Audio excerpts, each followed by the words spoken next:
Saludamos a esta hora al exministro de Salud, Fernando Ruiz. Doctor Ruiz, gusto tenerlo en 6 AM. Buenos días. Hola, Gustavo, un saludo para ti, un saludo para todos allá en Caracol y un saludo para todos los oyentes. Lo vemos muy activo en redes sociales últimamente con un tema que a usted le importa y le interesa, sobre todo en beneficio de los colombianos. El presidente Petro volvió a emprenderla contra las EPS, las acusa de quebrar la red hospitalaria, en momentos en que estamos pendientes de ese borrador de la reforma a la salud, y nuevamente la responsabilizó, como hace unas semanas, por la muerte de millones que pudieron salvarse. ¿Murieron millones que han podido salvarse, como dice el presidente?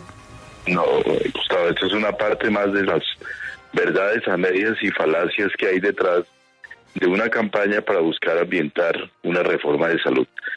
El presidente Petro, la ministra de Salud, en varias ocasiones han hablado de que las muertes evitables, que es a lo que se refieren, por ejemplo, niños menores de 5 años, en Colombia han crecido con las EPS y la implantación de la Ley 100. Y aquí expertos muy calificados como el doctor Vecino, John Hopkins, como Julián Fernández, como muchos, y como las mismas estadísticas de la propia OCDE les han demostrado con estudios que Colombia no tiene, incluso ha venido reduciendo sustancialmente la mortalidad evitable en el país a un nivel muy parecido, muy similar a los países desarrollados. La verdad es que cuando uno trata de vender un proyecto sin que tenga el articulado y sin que tenga así sometido a debate público, pues lo más fácil es salir a decir cualquier cosa para tratar de ambientar una reforma que a todas luces parece inconveniente. Exministro, se comenta que la puerta de entrada al sistema nuevo serían los centros de atención primaria, los CAP en salud, que estarían constituidos en todo el territorio nacional. Se calcula que para atender a la población se requiere que se establezcan 3.000 centros y que cada centro va a atender a una población entre 20 y 25.000 personas. ¿No serviría la red de las EPS que tienen 10 veces más puntos de atención que estos centros?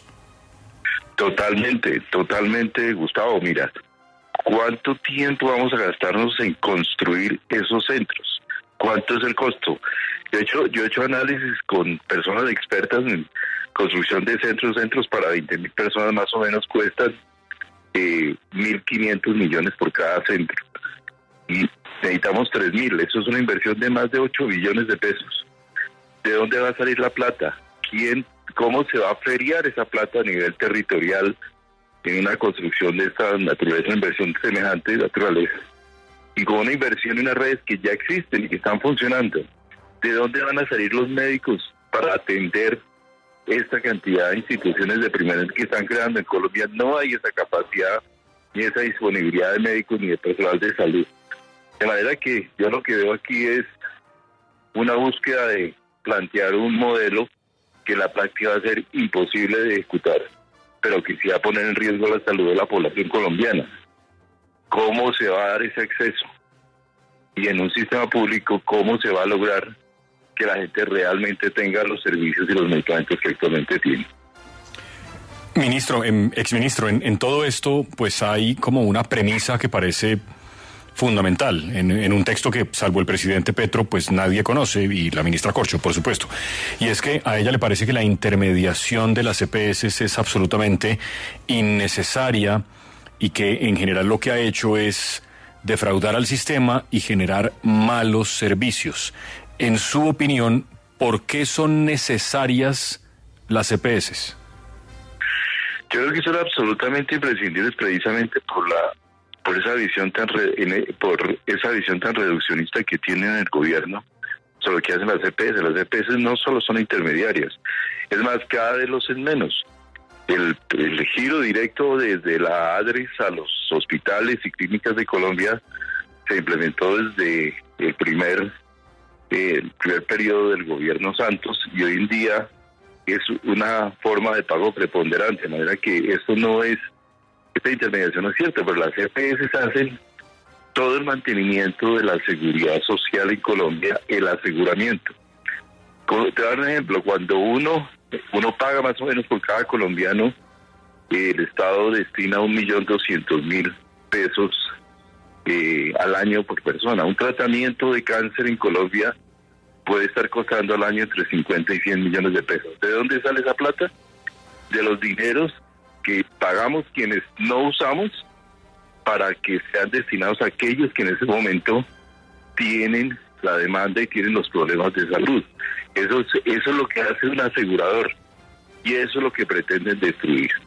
Entonces, ¿qué pasaría ahora? Simplemente, ¿cómo va a funcionar un sistema donde uno tiene que entrar a través de un CAP de estos?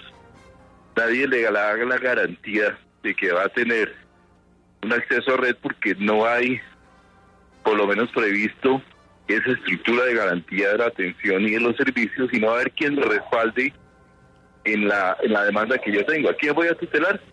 ¿Será que tengo que tutelar al Estado? Y todos sabemos lo ineficiente que es el Estado para responder por las necesidades de las personas, especialmente en situaciones de urgencia como es un cáncer, una enfermedad crónica o que no me están entregando un medicamento.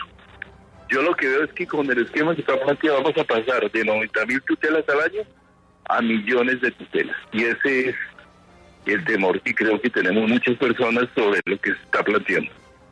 Doctor Ruiz, pero el caballito de batalla de este gobierno para impulsar esta reforma es precisamente decir que las EPS son corruptas, que hay corrupción y que destinan los recursos que debieran ser para la salud para otros fines. Usted que estuvo al frente de la salud en Colombia, ¿esto es cierto? ¿Las EPS en Colombia son corruptas?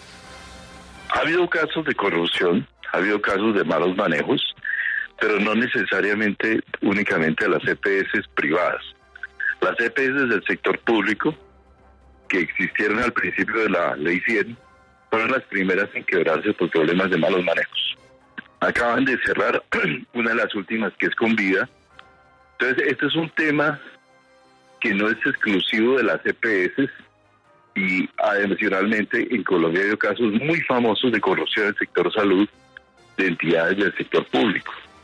El cartel de la morfina, si ustedes recuerdan, todos los malversaciones de fondos que ha habido con los recursos para el tratamiento de la nutrición en La Guajira. Entonces, esto es una forma de simplemente de satanizar y pretender ambientar nuevamente una reforma. De manera que yo lo que creo aquí que es lo que es grave es que para ambientar una reforma que no se presenta, que no se quiere exponer al escrutinio público, se esté generando una serie de comentarios y de planteamientos de campaña que realmente no son y no le dan a los colombianos la profundidad de lo que implica una reforma de salud.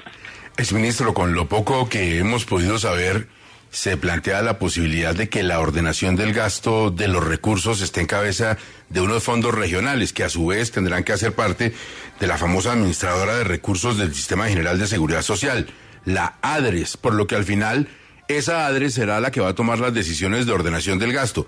Esto implica que a pesar de que el gobierno dice que la ADRES no va a ser una especie de nuevo seguro social, pues en la práctica va a tener las funciones como de una gran y única EPS en el país.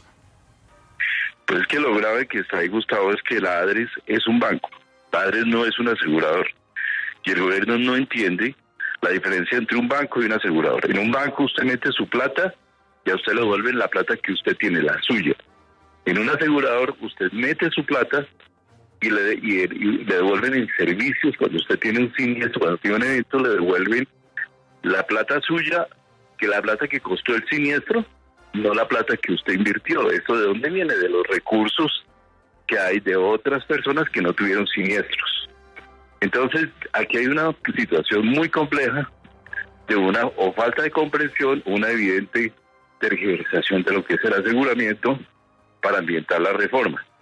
Yo creo que aquí lo que nos exponemos es una situación muy grave de una crisis de salud, crisis generalizada del sistema de salud, si esto se lleva a cabo, porque además hay un problema muy grave con la transición. ¿Cómo va a ser esa transición? ¿Cómo se va a responder por los pacientes que actualmente tienen tratamiento para diabetes, enfermedad cardiovascular, VIH-Sida? Eso el gobierno y el ministerio tienen, no se ve por ningún lado una respuesta razonable frente a ese tipo de preguntas.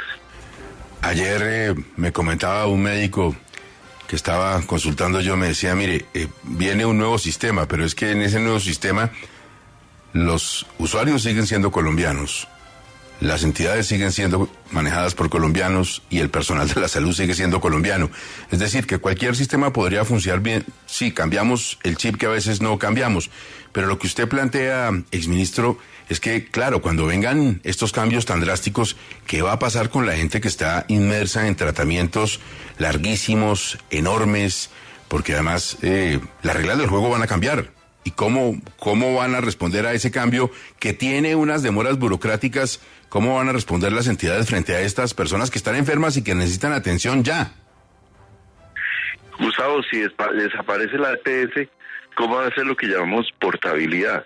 Si tú te vas de Bogotá a Cartagena un fin de semana, te enfermas allá, ¿cómo aseguras que te van a responder por esa atención? ¿A quién llamas? Al sistema de salud de Cartagena, de Bolívar, allá te van a decir seguramente que usted no está afiliado acá. Mira, aquí hay una fragmentación absoluta del sistema con un modelo territorial que, como no tiene un modelo de aseguramiento detrás, determina finalmente que es un esquema de limitación y de graves limitaciones de la garantía de la atención y el derecho a la salud. Exministro, muchas gracias por ayudarnos a entender lo que está pasando y ojalá podamos tener pronto el texto definitivo para saber a qué nos atenemos, ¿no? Sí, Gustavo, y que tenga todo el debate público. Aquí nadie dice que no haya cosas que cambiar, pero los colombianos deben tener el derecho y los estamentos del sector salud a conocer qué es lo que se pretende cambiar. Cuando la ministra dice que eso ha tenido un amplio debate y que la han citado 2 veces a controles políticos, un control político no es una audiencia pública para discusión de un proyecto de ley. Son 2 cosas completamente diferentes, de manera que es necesario que todos sepamos con claridad las implicaciones de esto que nos puede afectar la vida, porque esta es la política social más importante en una sociedad. Es el exministro Fernando Ruiz, exministro de Salud, y sus inquietudes sobre ese proyecto de reforma de la salud que del todo no conocemos los colombianos.